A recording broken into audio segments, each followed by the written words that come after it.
I'm Mike DeLuca. Welcome to this in-depth and rare look at the craft of screenwriting. Today, we're lucky enough to be joined by Sheldon Turner, who most recently penned the remake of The Longest Yard and has about a half a dozen projects in development around town. Welcome, Sheldon. Thanks, Mike. Good to be here. Now, I hear this crazy thing about you working out at 4 in the morning before you write every day. I have a very specific schedule. I get up at 3:57 every day. It's those extra 3 minutes that It's vital. make the difference. I like to say, just because it makes good copy, like the gun, 3:57, which is probably one of the more pretentious things. It's not that good copy. Yeah, it's really not that good a copy, is it? I get up at 3:57. I have my whole routine. I'll write for an hour, and then I'll go to the gym and work out for an hour and a half, 2 hours. And it's not for any other reason than, of course, self-loathing, which I find to be the most productive part of my day. Guilt and fear. I always say I'm motivated by guilt and fear. And also because I don't habitate the middle ground well. I'm an extremist. So if I'm not getting up at 3:57, I'm getting up at 1. And it's one of the good things and bad things about being a writer. Unless you're disciplined, it's very easy to fall by the wayside and sort of be the ultimate procrastinator and put things off. So I go to the other extreme, and I go to bed at midnight. I'll usually get 4 hours of sleep a night. And oddly enough, if I get more than 4, if I get 6, I'm more tired, and it makes me productive, but it'll most likely kill me in the next 3 to 4 years. So you find that torture comes in handy. Yeah, I think the self-loathing and the guilt and the fear. As soon as if I start to like myself too much, then I think it'll make for bad writing. Now, how long have you been doing that? Or worse writing. Since law school, actually. I was so terrified at the beginning. Everybody gives you these horror stories before you start law school. And I bought in full hook, line, and sinker of how hard year 1 is and all that stuff. So I literally prepared myself. I figured I wouldn't be getting that much sleep. So what I did is I prepared my body to sort of like get by on 4 hours of sleep, and just have been doing it since. And would you say discipline is really important to your work habits? I think it's everything. I always say, I think for writing, temperament is almost as important as talent. I'm an only child, so I sort of had to entertain myself. You have to. It's an odd thing to be able to sit in a room for hours at a time and not be entertained without sound, and just sort of with a legal pad or in front of a computer, whatever it might be. It's not a normal practice, but you absolutely have to have that. I think there are tons of writers out there who have all the talent in the world who just don't have the focus and the ability to sit down and really get down to basics and do that kind of thing. Fortunately or unfortunately, my self-esteem is directly linked to how productive I am. So the only time I'm generally ornery is if I'm not writing enough. So again, it'll probably kill me young, but it makes for a productive day. Do you have specific goals in mind or a timeline when you sit down to start? I try not to. I mean, there are always days that are better than others. I've heard of writers who have I need to get 10 pages in a day, I need to get 5 in a day. For me, it's more about the time. If I have meetings during the day, if I have other obligations, whatever it might be, either way I have to get it in. So if it's a matter of me staying up later that night, I like the morning hours just because it's quiet, the phone's not going to ring, you're less likely to get a phone call at 3:57 than any other time. So it's kind of, that's the germination of it. And what about any other rituals built around your writing? Anything about location or props or music or? Props are very important to me, and strippers and props. I don't know. Props not so much. I mean, I don't listen to music. I pretty much need silence when I write. I'm amazed that people can go to coffee shops, busy, loud coffee shops, and get anything done because I'm easily distracted. So I'll turn the phone off when I write. Usually, I'll get all that stuff. I can't have the TV on. I can't have any of that stuff. It's just so I tend to shy away from props. Although I would be curious about what writers would use as props. Give us an idea of your workspace, like what's in it. Give us a picture of it in detail. Considering I spent 80% of my life in my office, you would think it would be better decorated because it's pretty much just absolutely disorganized and a bit of a mess. But as long as I have my desk there, I have my computer, I have those basics things, I'm fine. There's really not much to it. It's pretty basic. I keep it old school. Has it evolved over time? It's probably de-evolved, I think. It's gotten more Cro-Magnon and cavernous as time has gone on. I just keep the basics. Anything to distract me, I think could be a problem. So I just keep it very streamlined and simple. Now, is it true that you boycott email? It's true. It's sort of an opposition just based on the fact that 2 reasons really. One, I have way too many friends who would send me like bestiality photos. And the other is because I have a mother who would just always has these conspiracy theories. And also on a more serious note, is I actually want to hear my agent's voice. I don't want to give them the out of sort of like, haven't heard back yet, whatever the cursory sort of response to something would be. I want to hear the tone and temper of their voice. Considering we have such a hyper-communicative society, all these different ways to talk to each other, it seems like we're becoming less and less articulate. So it's my sort of one stamp against it. Have they all gotten used to that? Yeah. What do you do when you're stuck on a particular project? Do you ever get stuck and need to kind of like... It's one of the reasons I like having different projects at once. Not so much because I get stuck, but just because I always say like it's sort of like being the bicycle economy. It's easier when you're pedaling fast. As soon as you start to slow down, that's when the bike topples over. So I don't necessarily ever have those. My mantra is just keep writing. Whatever it is, write through it. If it's not good, then throw it out. If it's shit, then so be it, you know? But just keep writing. I think most of the solutions to those quandaries can come from just writing it out rather than sitting there and like research or whatever that thing is that so many people do. For me, it's just the answers are on the page, you know? And as long as I keep doing that, I'll find them. Mm-hmm. Now, you've written in other formats, too. You've written op-eds and short stories. What does screenwriting offer you that those formats don't, or how did you make the transition? It's really pretentious, but I always say that screenwriting is sort of the modern-day equivalent of poetry. And what I mean by that is well-written screenplays, I think, take on a lyrical quality to them. There's an economy of prose to it. And I think that good writing the same way. And starting out in long-form op-ed pieces, short stories, whatever it is, when I started writing screenplays, the first thing I do when I get up in the morning is I would write long-form, whatever the scene was that I was going to write later in the day. So obviously a lot of that's not going to end up in it, but it's the equivalent of writing a novel simultaneously while you're writing the actual screenplay. Just for me at that time, and I don't do it anymore, just gave certain details that I wouldn't have otherwise. And I think they all, if you ever read Written By magazine, it's one of the worst written magazines in history, because I think most screenwriters can't write. I think they sort of, and there's a lot of people who look down on the prose of screenwriting, because they just, you know, we've all heard execs or producers say, I don't even read the stuff in between, I just go to the dialogue. I think well-written screenplays, all of it go together as one thing, and I think, you know, good writing should be cherished, because there's not a lot of it, whether it be in novel form or whether it be in screenwriting form.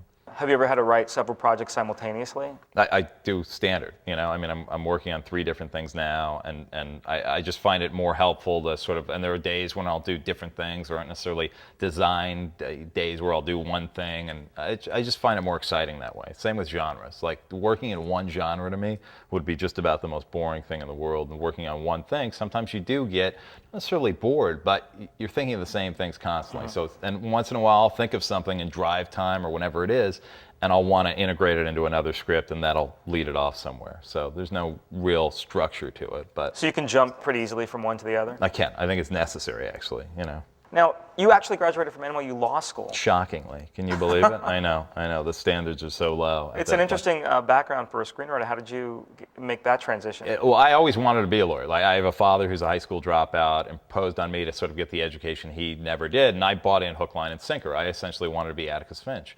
First day of law school disabused me of that fact, but I have a mom who'd kick my ass if I didn't finish. So I didn't quite know what I wanted to do. I had at that point some short stories, an op-ed piece published. I knew I liked writing. I didn't know I could necessarily make a living at it.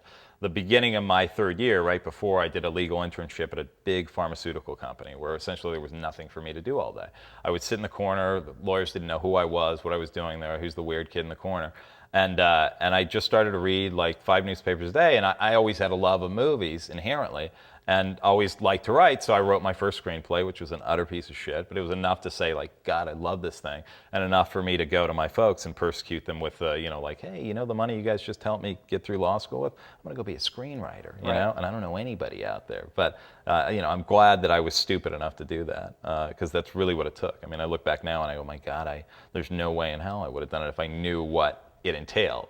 But sort of the temerity of that, I think, is noble and stupid at the same time. Was there a particular moment where you gained the confidence that you could be a screenwriter, or was there one thing that made you feel like I could do that? For me, it was always about, because, you know, screenwriters always ask you, like, what is it you do? Do you read? Do you go, you know, do you take courses? I never took a course. What I did is I read every screenplay I can get my hands on.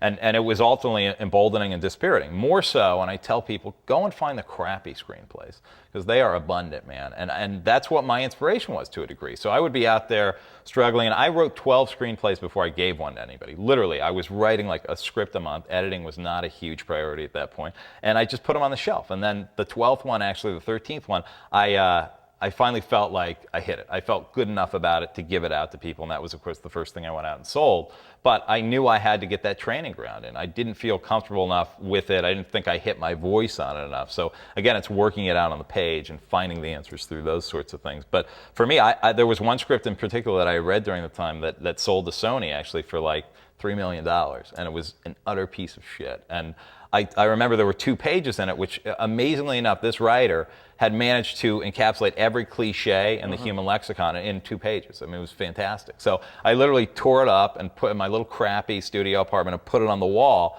as a source of inspiration. I mean, anger is a great energy, and I fully accept that that's part of what like fueled me at that point, because I think if you're looking for equality, there's not a lot of it out there. You got to believe at some point, or we're all doing the wrong thing if you don't believe that quality writing's gonna up. But let's face it, there's a lot of really successful screenwriters who still don't know how to write. Right. And that's fuel, man. Hey, if somebody can read my stuff and go, God, I can do it so much better than that, God bless them, you know? Like, I probably have inspired a nation of screenwriters just by writing.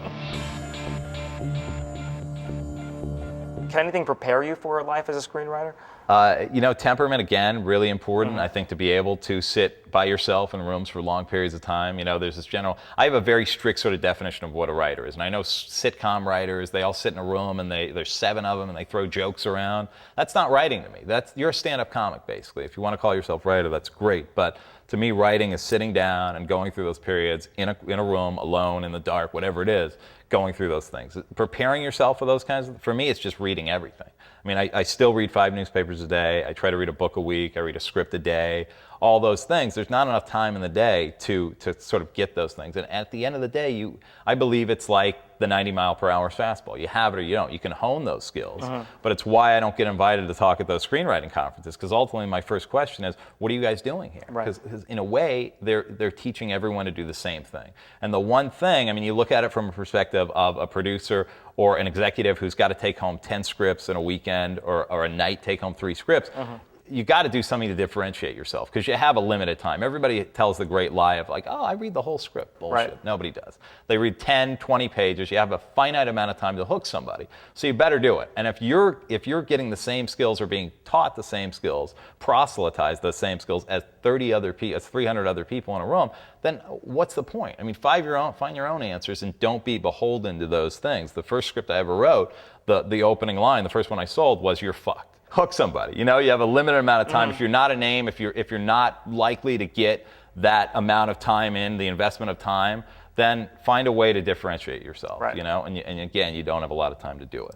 When you are writing, do you have any rules about how much action or description you put into your script? 2 lines. I try never to go longer than 2 lines of action, because I think the eye just naturally drifts away. We all do it. Right.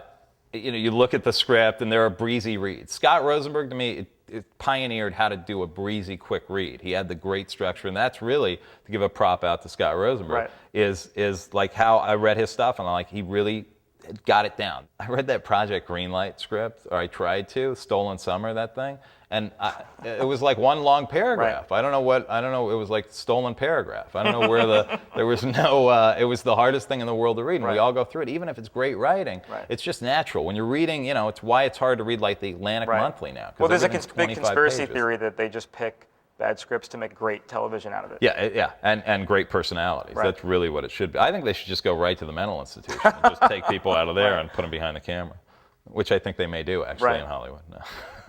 So you really feel it's possible to just write specific lines that will hook an actor or a director? I think there are certain things that actors look for. Look, everybody wants to say cool dialogue. Right. That's all there is to it. And it's a lesson that I've learned, because I remember there was a script that I wrote, and actually a manager that I had at the time said you can't have, and the line was something about like hookers and 8-ball or something. And his line to me, and at this point we're actually writing for an actor, was, you don't want this guy to say that the first line in. So, similarly, I've written for an actress who I had a line description where I described her as haggard in the scene. Like, doesn't mean that she's haggard, but there's certain things that the way they want to be perceived. It's one of the coolest things in the world about Adam Sandler and writing for him on Longest Yard, is that he has such a great view and acute analysis of the way people want to see him, that it's not ego-driven. That it's not about, I can't drop the gun in the 3rd act, I got to look cool in this scene. It's about, I know how people want to see me. And I think that was one of the greatest things about working with him, why he so deserves that success. Have you gotten feedback from an Adam Sandler or a director about a line of yours that did work, that they remembered specifically and said, this is why I signed up for the movie? I don't think anybody would admit to that, but I think there are points in a script. I've heard directors actually tell me, like, page 12, I knew that I was in, kind of thing. Right. And I think that's as quick as it goes. It's sort of, they say that we size people up in 2.3 seconds. I think that's the way it is with a script. You know immediately. I read a script the other day where the opening line of dialogue was like, "We're over the city of New York, bustling," and it was like I wanted to just shoot Right. myself. And then I found out that Ivan Reitman was directing the movie, and I knew that the movie was going to be as bad as the script. So Right. it was nice when it worked out that way. Little shot at Ivan Reitman right there. I'm glad it met your expectations. Do you outline before you write? Like, do you do a beat sheet, or explain what beats are? I do. Look, I think it's important. I think it's overvalued in Hollywood, and I think really the reason that execs place such a premium on it is cover your ass, as I call it. But what they're basically doing is give me a document that I can say if Sheldon Turner decides to veer off and do his own thing. Well, look, you said you were going to do this. So that's really the objective. I do it regardless. But I think ultimately writers that write really good outlines write really, really bad scripts. Because you never know. Again, things happen on the page, man. You've got to be open to it instinctively. There are two kinds of writers. There are the mechanical writers who can chart all that stuff out, and it's similar to artists who go and they know exactly where they're going to do things. Right. And then there are instinctive writers who sort of like, yeah, I can give you the basis of it. And often I write. So before I even get to an outline, I've had projects where I've written the script or a good portion of it, and then they've asked for an outline. So I have to go back, and there are parts that I know work in a script Right. that I know in static description on an outline are not going to play. So what I have to do at that point is leave it out or preclude it or put it in a different way where it sounds good. The same way I always say there's a difference between selling pitches and writing scripts. There are things that play in a room and sound really cool, but you know full well when you get on the page it's not going to play. And I think it's important to know the difference. It's something I'm still learning, like the difference between the two. Now, you've chosen one scene in particular in The Longest Yard to kind of represent your example of a strong scene. It's the scene where Paul goes to recruit black inmates to try to up the speed quotient of the team, and he runs into them playing basketball and challenges them. Why was that scene so important to you? Yeah, I think it was important to broker the difference between the last movie and this one. There's so many changes that have gone on in prisons. You couldn't necessarily get away. I mean, we talked about, there's so much reverence from Jack Yaraputo and Adam. Right. Those guys, Happy Madison correctly, have a huge amount of reverence, as do I, for that original. But we knew we couldn't do the exact same things. Right. There was talk for a while of like, somehow preserving the swamp sequence. We're like, there's no way you can do in the 21st century a swamp sequence in a prison, Texas or otherwise.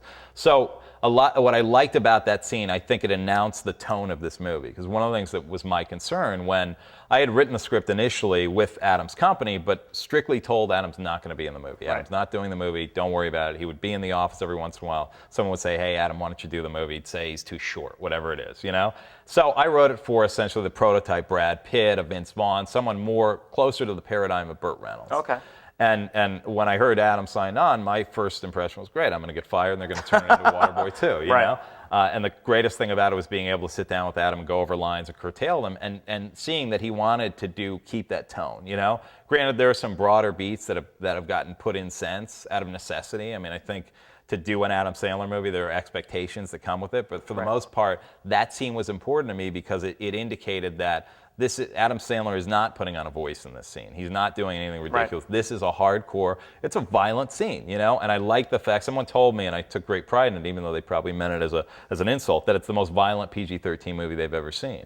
And I think realistically, that's going to be a violent scene when a white guy comes down and does that sort of thing. And I think we get a certain amount of cred out of that scene. So I thought it was important to sort of highlight that as a sense of a movie that's staying true to the tone, the real tone of the original. Now, when you approach a scene like that, do you start with the physical or the plot of that scene or the theme of that scene, or it's all... You always start sort of elementary, at least I do, as the objective. What's the objective of the scene? His simple objective is, I got to get these guys to join the team, and I'm going to do whatever I have to do. Beyond that, again, a lot of it's instinctive. You go in. I think if you're looking for lines, if you're looking for things, I always find when I'm trying to keep lines that I love, it never makes for a good scene. So it's that old, that old sort of parable, you got to kill your children.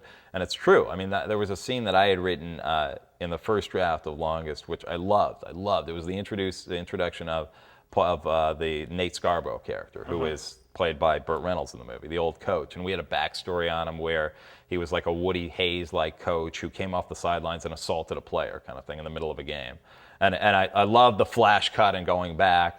And I hated cutting it out. I knew though that it didn't have a place in that movie. But it's always a difficult thing to have to go in and kill your kids.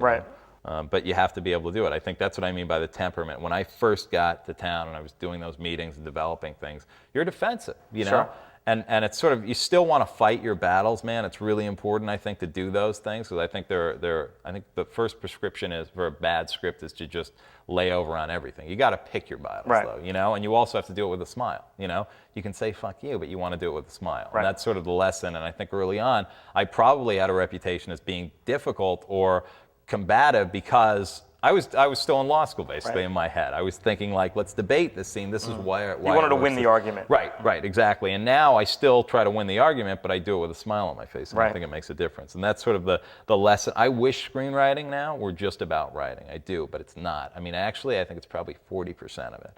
I think a lot of it is, you've got to be a social animal now. You've got to go out there. You've got to be able to deal with things. You've got to be good in a room. I mean, ideally, you're good on a page and you're good in the room, but those are the things that are important. I mean, the sort of the fallacy, the ancient legend of sort of the antisocial writer, they're out there, and sometimes you make it work for you. I mean, Charlie Kaufman has certainly turned it into a cottage industry.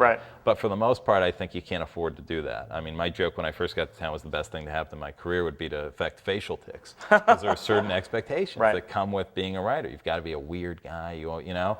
Like, and granted, I have plenty of neuroses, so hopefully I keep them, you know, a little bit undercover. But you kind of you feel that they expect a certain amount of eccentricity from a writer? I think so, yeah. I think there's a correlative in their mind between eccentricity and brilliance. And it's, again, that fallacy of sort of like, God, Sheldon Turner's brilliant. He, like, could barely speak in the meeting, you know?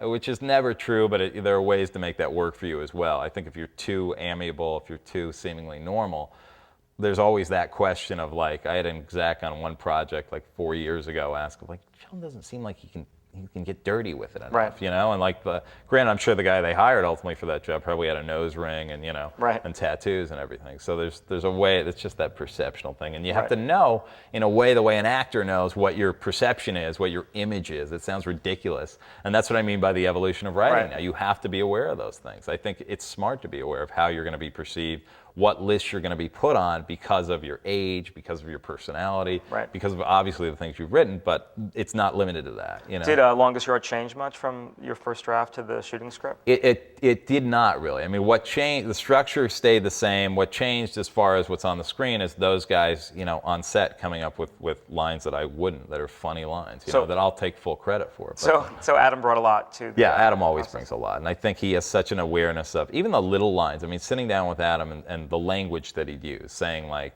you know, simplifying. Like, I'm not going to say have, I'm going to say got. Whatever it is. Those things, whatever it would be to make him more comfortable with it, I think that's a big part of sort of seducing an actor, if you will. How do you approach writing comedic lines? Is it a different kind of like skill set than it's definitely a different. I mean, there's a different animal to it. I think it's harder to write that stuff. It's harder to write comedy. It's harder to write the triumphant spiritual sorts of things. Invariably, it's why I think certainly for me early on my writing was dark, because it's easy to go to that dark place. It's easy to be angry and show those things, and it's sort of like the auteur that we all want to be perceived as. And how many of those were produced? Exactly, yeah, not many, yeah. And then you realize that you've got to work the commercial muscle. And I think what separates, sometimes there are these new writers that come in, you read a spec or any sort of script that's gotten some buzz, and you read it and it's dark and it's angry, and then the question becomes, can this person get it and realize that, yeah, you can do that, and you should, man. I think it's important.